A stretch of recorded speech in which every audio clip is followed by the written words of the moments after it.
अस्सलाम वालेकुम।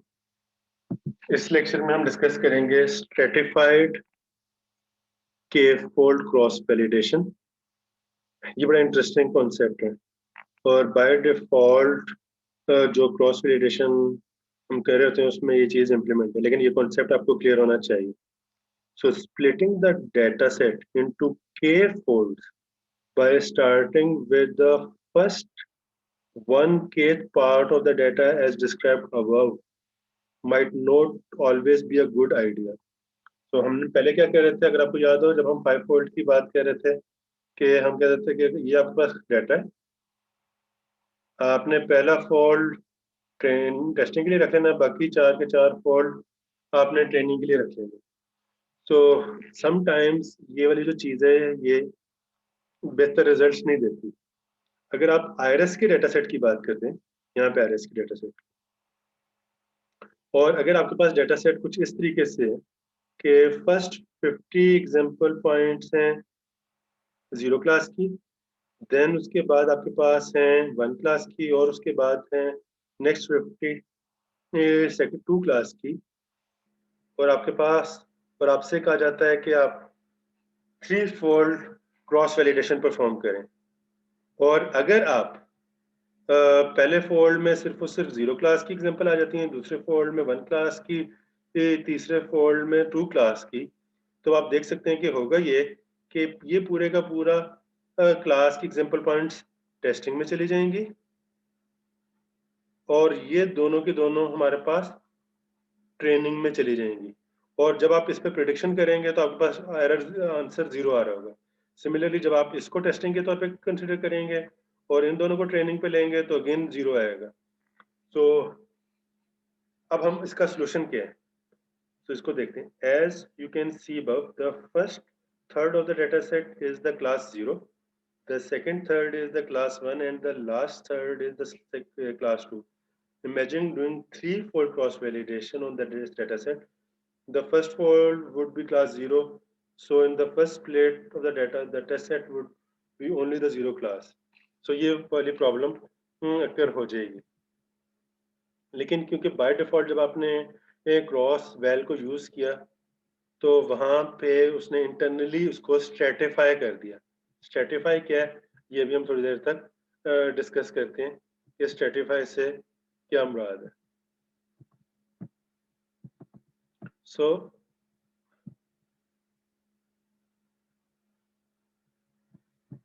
अगर आप यहाँ पे देखें, as the classes in the training and test set would be different for all 3 splits, so the threshold cross validation would be 0 on the data set. This is not very helpful, so we can do much better than 0% accuracy on iris. So eventually हमें 0% accuracy ये मिल रही होगी। अब आपके mind में question ये आ रहा होगा कि फिर जब हमने प्रीवियस वीडियो में 3 फोल्ड किया तो उस वक्त 0 क्यों नहीं मिली? इस वजह से नहीं मिली कि वहां पे एक्चुअली स्ट्रेटिफाई इंटरनली हो रहा था।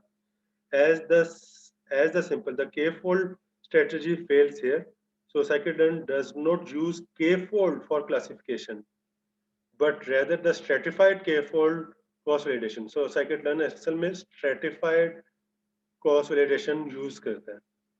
In the stratified cross validation we split the data such that, ये बड़ा इंपॉर्टेंट है, the proportion between classes are the same in each fold as they are in the whole data set.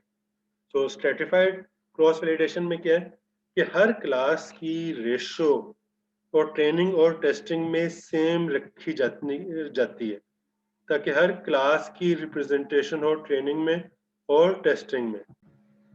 सो अगर आप इस diagram को देखें, ये diagram है टिपिकल क्रॉस फोल्ड की, कि अगर आपके पास डाटा है जिसमें पहले एज्यूम कीजिए कि आपके पास टोटल 150 एग्जांपल पॉइंट्स थी। सो 150 क्लास 0 से बिलोंग कर रही हैं, अगली 50 क्लास 1 से, अगली 50 क्लास 2 से। तो ये टिपिकल वे है क्रॉस फोल्ड का। लेकिन जब हम बात करते हैं स्ट्रेटिफाइड क्रॉस फोल्ड वैलिडेशन की या स्ट्रेटिफाइड क्रॉस वैलिडेशन की, तो अब उसमें होगा ये कि हर क्लास, अगर आपने CV की वैल्यू 3 रखी हुई है तो हर क्लास के जो एग्जांपल पॉइंट्स हैं वो इक्वल 3 पार्ट्स में डिवाइड होंगे। अगर CV की वैल्यू 5 है तो हर क्लास के एग्जांपल पॉइंट्स 5 इक्वल पार्ट्स में डिवाइड होंगे। और देन जब आपसे कहा जाएगा कि और हर क्लास का जो पहला पहला फोल्ड है वो एज अ टेस्टिंग के तौर पर यूज होगा और बाकी फोल्ड ट्रेनिंग के लिए, जिस तरह आप यहाँ पे देखिए। इस केस में क्या हुआ, जब आपने CV की वैल्यू 3 रखी क्रॉस वैलिडेशन की, तो अब आपके पास हर क्लास के जो एग्जांपल पॉइंट्स हैं वो 3 इक्वल पार्ट्स में डिवाइड हुए, 1 और 2 और 3, 1 2 और 3, 1 2 और 3। और देन हर क्लास का एक एक फोल्ड यूज हुआ टेस्टिंग के लिए और बाकी जो 2 फोल्ड है वो ट्रेनिंग के लिए। सिमिलरली अगला फोल्ड यूज हुआ, सेकंड फोल्ड यूज हुआ फॉर टेस्टिंग और बाकी पहला और तीसरा यूज हुआ for training and so on. इस तरीके से स्ट्रेटिफाइड क्रॉस वैलिडेशन काम करता है। यही रीजन है कि जब आपने प्रीवियस वीडियो में क्रॉस वैलिडेशन के अरेस्ट डेटा सेट पे वैल्यू 3 सेट की तो हमें 0 नहीं मिला, उसने इंटरनली इस चीज को स्ट्रेटिफाई किया और हमारे पास रिजल्ट्स आ गए। नेक्स्ट ये कुछ और इम्पोर्टेंट पॉइंट्स हैं कि it is always a good idea to use stratified k-fold style instead of k-fold cross validation to evaluate classifier because it results in more reliable estimates of generalizable performance. Or for regression, scikit-learn uses standard k-fold cross validation by default और जब classification होती है तो उसके लिए वो फिर stratified use कर लेते हैं। यहाँ तक कोई क्वेश्चन और कंफ्यूजन हो तो आप पूछ सकते हैं। Thank you, Allah Hafiz.